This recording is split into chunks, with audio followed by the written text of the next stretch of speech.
Hello everybody and welcome back to Screen Stars and welcome to another of my PlayStation 4 reviews.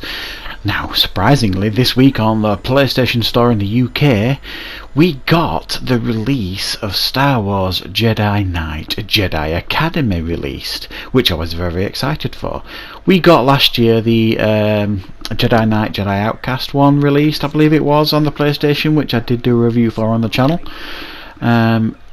Very old Star Wars retro games that I used to love playing to death years ago, and I was really pleased that they've started to get re-releases on the PlayStation 4. Now this isn't a remaster, basically. It's they've just basically polished it a little bit and re-released it on the PlayStation 4 system, so the cutscenes and everything haven't been updated. They all look as they did back in the day, except the performance is obviously a little bit better on a PlayStation 4 system, and you will notice things like load times have significantly improved and things like that.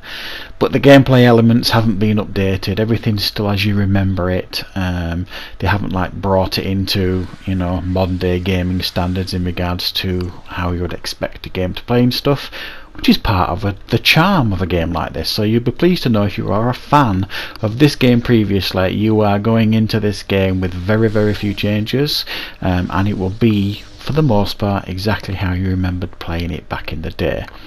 It does have multiplayer. I haven't played the multiplayer part yet, so I can't really give you a big report on how that works. I'm not really a multiplayer type gamer myself, but the option's there if you want to do it, which I am sure will please many fans of this game and many gamers in general.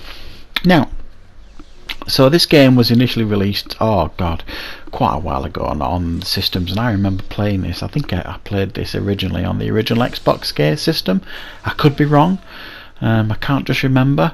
And I this is actually my favourite Star Wars game of that period. This always felt the most polished one to me, and it really does.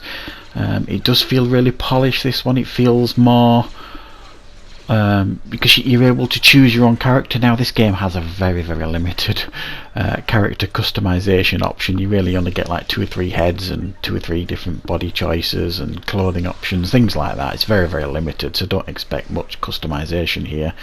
It is not Mass Effect or anything like that for sure, but it is nice to have that option, and you do feel like your own character because you chose and created this character for really, for the most part. You're not playing like Kyle in the last game, but he is in this game. He's basically your Jedi Master. So the game really revolves around you going as a Padawan to the Jedi Academy, which is run by Luke Skywalker. Your ship crash lands on the way. You've got to make your way to the Jedi Temple, and there you are allocated your master, which is Kyle Katarn from the last game, and then you are sent out on a series of like hub missions that take you to many legendary Star Wars locations across the Star Wars universe, and by that I mean Tatooine, Hoth, all the places that you remember. They're generally all here. So you get sent to these missions. You get your mission notes before by Luke or Kyle, and they tell you what you need to do when you get there, and they're generally quite small mission hubs that you can wander around and do your mission. So on Tatooine you're kind of wandering around there trying to get the information that you need, do the task that you're supposed to do, that can be any number of things really. I mean, they're nothing too advanced. It's usually go here, do this, collect this information, bring it back, that sort of thing. It doesn't really get any more advanced than that, but there are some interesting changes to some of the missions. For example, there's one mission you go to it, you think it's a rescue mission, and you get there, everybody's dead, your ship is damaged, and you've got to collect the parts and bring them back to your ship, all in the while trying to avoid these huge sandworms, very Dune-like sandworms in the sand. Really cool mission. So it does offer quite a lot of variety of the missions. So you do these missions. In between each missions you are given the opportunity to increase your force powers or add to your force powers, and you've got a whole array of force powers here. Really loads of choices. You've got your usual push, pull, speed, sense, all that kind of stuff, and then you can add to it like dark force powers like force lightning, things like that, and then you've got force healed. So you've got like light side powers like force heal and things like that, and you've got dark side powers like your force lightning and things like that. Now if you focus too heavily on one over the other, you kind of move more towards the dark side than the light, but the game doesn't particularly punish you a la Mass Effect, where you go down a dark path and things like that. It's nothing too advanced in that sense, but you do get warnings from Luke in between missions that you might be heading down the wrong path, that kind of stuff. So you do these missions at these hubs, and then you go back to the Jedi Academy, and then you progress the story on, and then you might have a story mission, and then you'll go back and do some more hub missions, that kind of stuff. So it's really, really varied, and it keeps you interested. And I think the missions are all pretty cool and fun to play.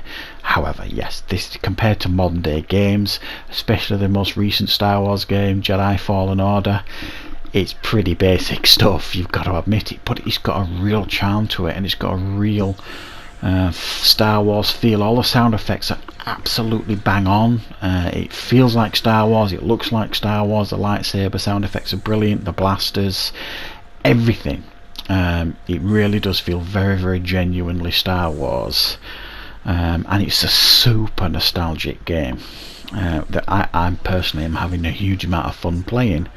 And I think it has got some quite surprisingly varied missions. You've got the option to go into first person if you want to use blasters, and there's a whole array of blasters that you can use and that you get to equip yourself before each mission, what weapons you want to take with you.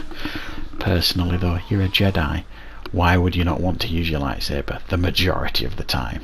And using the lightsaber is really, really cool.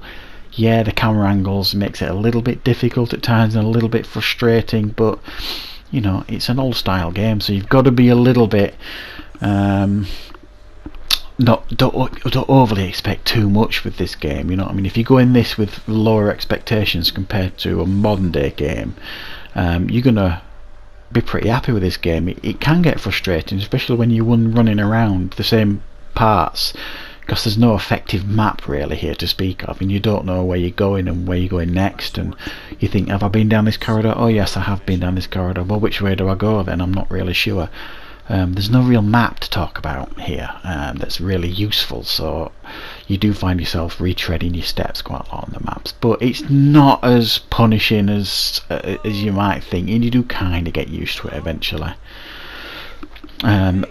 The dialogue here, again, it's quite an old game, it's quite a dated game. The dialogue here is very, very cheesy and quite dated for sure. You've got this one cocky character at the Jedi Academy that you know damn well is going to go down the dark path, and you're just thinking, well, surely the way he's talking, the way he's acting, someone would have spotted this straight away, I think, and put him in his place. So what we've got here, I think, is a very polished and welcome Star Wars retro game here, and fans of this game who've played it previously like myself are really, really going to fit straight into it and remember it and have loads of fun with it. Fans of Star Wars who've never got to play this game before, you'll get to see what we used to play back in the day, and some would argue these games were better than anything we get today. Now, I personally was a huge fan of Star Wars Jedi Fallen Order. It was my second favourite game of last year. I thought that was a triumph in regards to single player Star Wars games, and it's what Star Wars gaming fans have been crying out for a long time, is a really good quality single player Star Wars game, because we used to get them quite a lot back in the day, and this is a really good example of a really top notch single player Star Wars game that is really fun to play. It's not a technical masterpiece here, but it's a really, really fun game to play, especially if you're a fan of Star Wars. So I do recommend it. I'm giving this an 8.5 out of 10. It's worth picking up. It's not overly expensive. I think I paid $18.99 in the UK for it, so please check it out. It's not too expensive. It runs okay. I've not had any technical issues, not really to speak of. It's a little bit buggy and jerky, but it's great. So I hope you enjoyed this review. Thank you very much for watching.